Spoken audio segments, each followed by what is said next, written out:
What's up, my bakas? My sussy bakas? Hey, how's it going? What is the definition of being insane? Sometimes movies and shows don't really do well, and it's not because of the content that they have, but more because of reasons they can't really control. And 9 is one of those movies that is a good example of this. I mean, first of all, it was portrayed as a kid's movie, and then it turned out to be extremely dark and disturbing. But not only that, but it was released the same year as Coraline, who was produced by Tim Burton, who also produced 9. And Coraline, you know, obviously being one of my favorite films of all time, overshadowed 9 a little bit. And I'm not saying that 9 is a bad movie. I'm just saying Coraline, yes, it's scary, but 9 is just a little bit more demented and dark and morbid compared to Coraline. And I mean, they couldn't really help the release date on account of the fact that they released it September 9th, 2009. Yeah, they released the movie on 9/9/2009. Which is cool as shit. But 9 is just one of those movies that got a bad rap for no reason. It got bad reviews because parents watched it with their kids and they're like, what the hell is this? It's supposed to be PG-13. Why is it so dark? Why is there so much death? but this movie is just good. It's an amazing movie. And even me, when I was a kid, I was scared of this shit when I was a kid as well. And rightfully so. This movie has some of the creepiest character designs I've ever seen in a PG-13 movie. And again, the story is very dark and morbid. And yes, it does have a positive ending, but it's still dark. So the movie's set in a post-apocalyptic world, you know, robots taking over, all that nonsense. And we follow 9 Stitch Punk dolls trying to figure out how to survive in this world. It's a very basic setting, you know, robots taking over the world, but I feel like this movie did a really good job at making it feel unique. They took such a generic story, a generic plot line, and made it their own unique thing. It's definitely one of the most underrated, underwatched film of the 2000s. So for those who have never seen this movie, if you don't care about spoilers, please keep watching because, I mean, I'm going to be spoiling this movie. I'm going to be going through the whole story. But if you really don't want to get spoiled, go right now. Go watch it. I'll wait. Come on, go. Pause it. I don't care. Hello, everyone. It's me, Chef. The Real Chef. Today I want to talk to you about something very important. HelloFresh, a company that is meant to make cooking simple and fun. Emphasis on fun. HelloFresh sends perfectly portioned meals right to your door. HelloFresh is something I'm glad I found because I have problems of being extremely indecisive with a lot of my life choices. I still can't decide what my channel even is anymore. Who am I? So HelloFresh is there to help me with fresh and healthy recipes that are super simple to make. On top of that, HelloFresh is extremely flexible in how you want their meals set. You can add extra dinners, extra lunches, or maybe even extra protein. Not to mention, HelloFresh cuts out the middleman of a grocery store so it arrives faster in turn.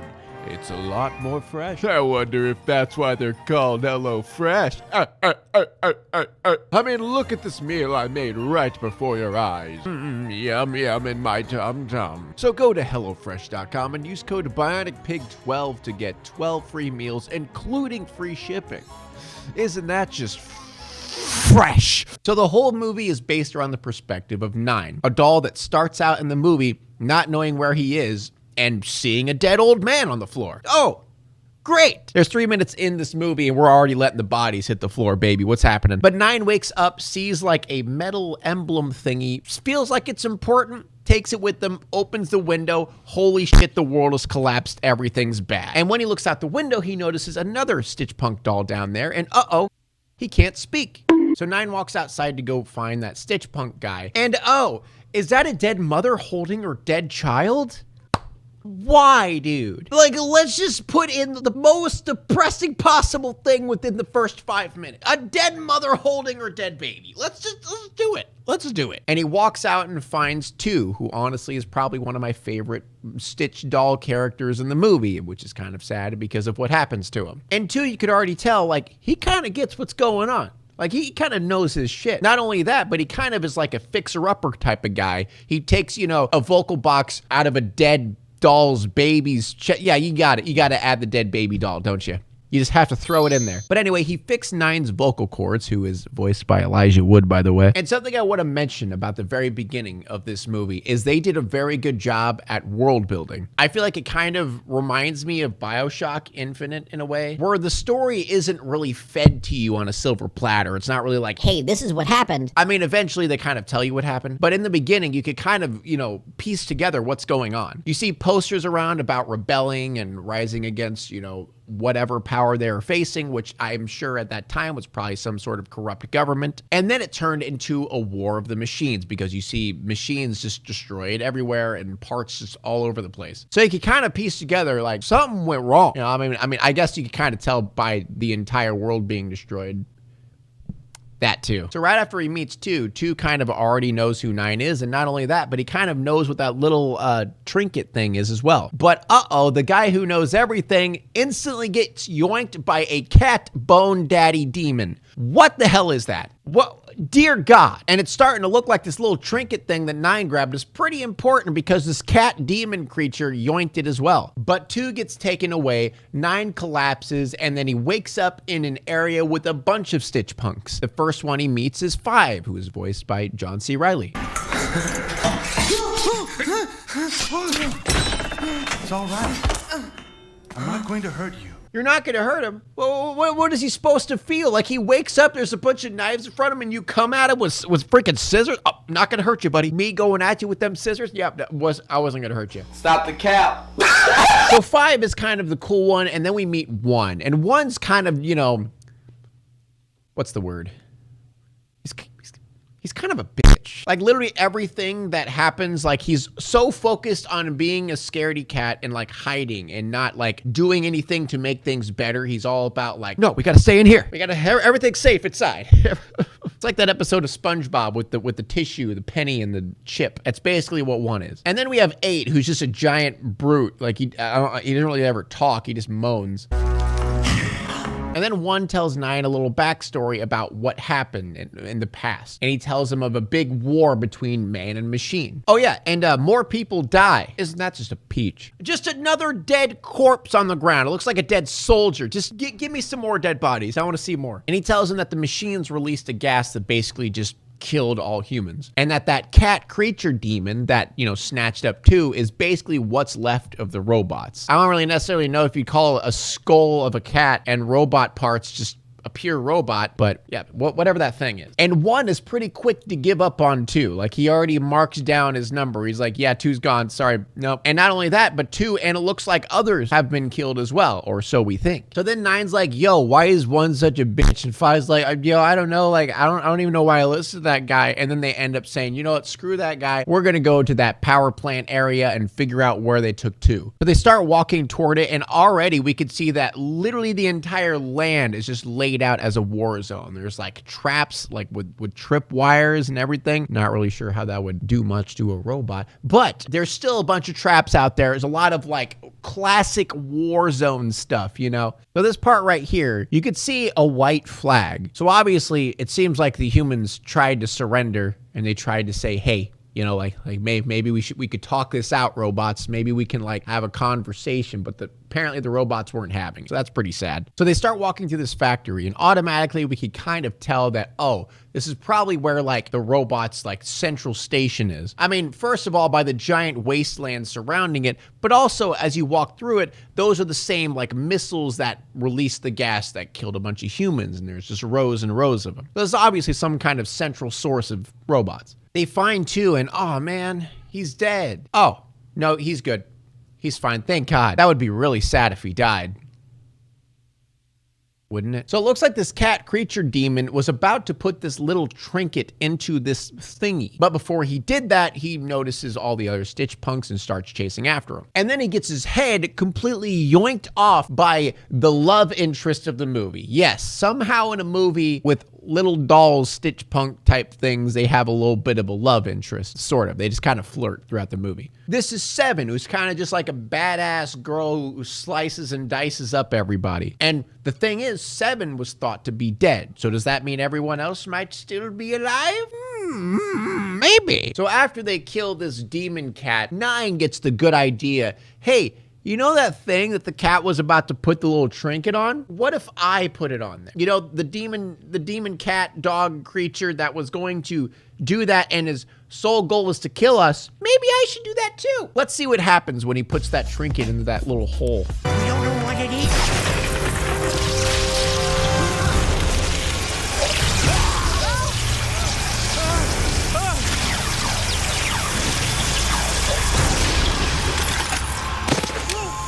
Oh. Oh.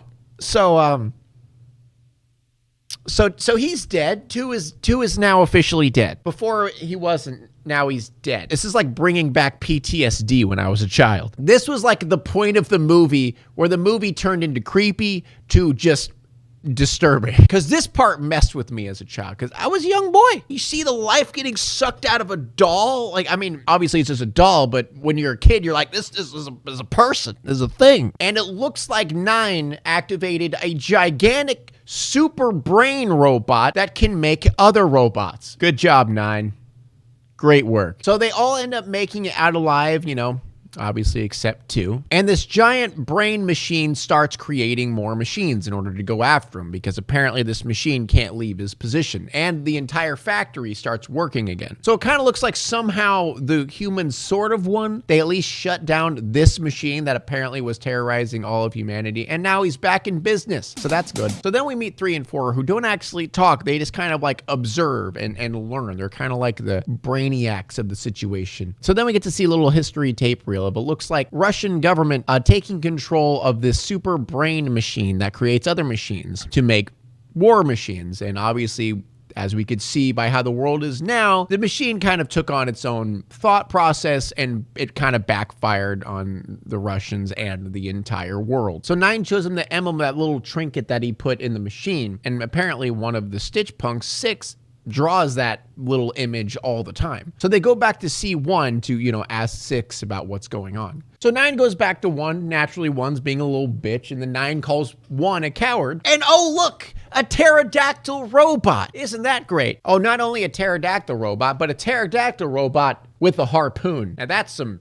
good shit. They have a little spat with the pterodactyl. 7 comes out, does some karate chops and shit, and then the pterodactyl dies to a plane. And again, I find it cool, the detail of the environment, how there's a plane that landed in a freaking church building, and as you can see, the Stitch Punks are literally holding on to bullet holes on the plane's wings. I just find really cool and interesting. They did so good at just building the world around them. So since that little fight happened, the church ended up catching on fire and they had to move locations. And then what happens next is just awful. It's just dark, depressing in every possible way. So 8 goes outside and gets high. Is that like robot version of getting high? It's like putting a magnet to your head. Maybe it's like their version of tripping balls. So after 8 gets high a little bit, he hears a little noise. So he goes around to see what's happening, and then it looks like he sees 2, or what looks like 2, and then 2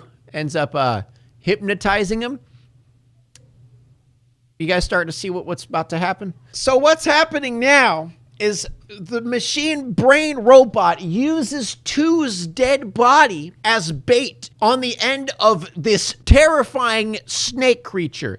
Dear God, look at that thing. Look at that thing. It's nightmare fuel right there. No wonder parents got mad about this for their children. Holy shit. So the snake creature is using 2's body to bait them in, to hypnotize him, to put him inside his little Stitch snake body. So the rattlesnake demon creature ends up yoinking 8 and 7, who tries to stop it, and then it ends up taking 7. So obviously, they all need to go to the source, get rid of that stupid brain machine. So they end up sending 2 off, having a nice little, goodbye to 2. And now it's time to go face the big bad boy. So 9 ends up telling 5, like, yo, I'm gonna go in by myself. If I don't make it back, destroy the big giant machine.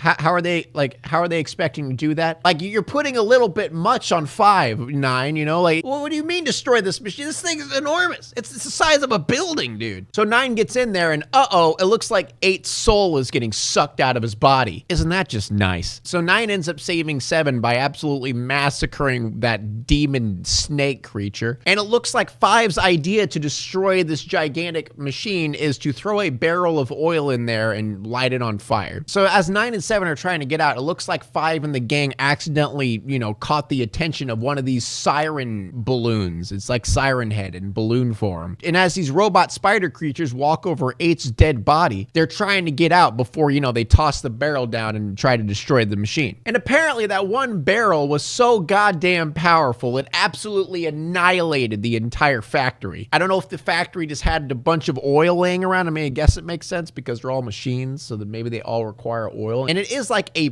past future type thing, like this is taking place in like World War II type era. So I guess the whole thing makes sense. And this part of the movie is honestly like the most unsettling because they're celebrating, they're playing an old record, they're dancing, they're like laughing at each other. And the whole time we all know, like even the first time you watch this movie, we all know like something ain't right, something bad about to happen. I mean, I guess it's kind of how it goes in movies like this when they're celebrating and they're like, oh, we did it. Like something's going to end up happening when they're acting like that. And boy, does it. So as the music playing, they're all having their fun. 5 is, trying to pick another record. I don't really understand why there's a record player there, but anyway, 5 ends up grabbing a record and it looks like it's rolling away and 5 chases after it. And what is that? What's that in the dust there? What is that in the dust? The machine ain't dead. And it looks like 5, basically the best friend of 9 in this movie is now dead. Oh, God. Oh, great. It's great. It's great. So they all start running away from the giant brain machine, and 6 is starting to yell, oh, they're inside, because as we see when their souls get sucked out, you see a silhouette of them disappear into the machine, implying that their souls are technically still inside of the machine. And as 6 is speaking his final breath, he tells them to go back to the first room, to the source, and it'll tell you the answer. And then obviously he gets his soul juice sucked out of his face. So he goes back to the first room and sees a little video message to 9 and the gang about what actually happened. Because everyone in the world who died think that the scientist who created the machine is the one to blame. But it turns out the scientist created a machine in his image, basically using his brain to transfer into the machine to be good for the world. But obviously the Russian government ended up saying, no, we're taking that to create machines of war. And then when it backfired, they all just ended up blaming the scientist and saying that it's his fault, even though the scientist never wanted that. So the doctor did a little bit of alchemy, and he split his soul into 9 little Stitch Punk dolls in order to preserve humanity in a way. So with this new information, 9 realizes that he needs that trinket back in order to save humanity. So 9 tells 7 that he's going to sacrifice himself, and while he's being sacrificed, he wants 7 to rip off the little trinket. And as he's almost about to do it, 1 shoves him out of the way. The dude who's been a giant asshole the whole movie, who's just been kind of a little bitch the whole time, finally does something good for someone else, and then 9 ends up stealing the trinket and saving the day. So the ending of the movie is pretty interesting. So after they kill the robot and get the trinket back, it looks like all of the Stitch Punk dolls are still dead, but the difference is their souls are actually released, so they're free, basically. And also, I'm kind of confused a bit on the ending. I think I understand what it means, because as their souls go up to the sky, the rain starts falling, and in the raindrops, you see pieces of like life juice. So I assume that means bringing life back to the world, because obviously it's not like these Stitch Punk dolls can recreate humanity. They can't just have Stitch Punk sex and just have a Stitch Punk baby, So I'm assuming what the scientist was trying to do is wait for the world to basically end, and hopefully these Stitch Punks would destroy the robot and in turn bring life back to the world. So I don't even think it's necessarily him wanting to save humanity. I think it's more of him just wanting to save the planet, like nature and everything and the environment. But this could be theorized in so many different ways. But at the end of the day, this is a great movie. Honestly, one of the coolest movies I've seen in long time. I mean, to this day, I still consider it to be one of my favorite, like, animated, almost, I guess you could call it a children's film. It doesn't really feel like a children's film, but, you know, it's labeled as that, so. And I don't think it deserves the bad rap that it got. So thank you, everyone, for watching this video. I hope you enjoyed it. If you so enjoyed it, please subscribe. Please like the video. Please comment what you want me to review next, because, you know, I don't know. I'm a decisive person. I don't know what to review next. So goodbye. So long. And may the ninth be with you. That doesn't work here. Bye.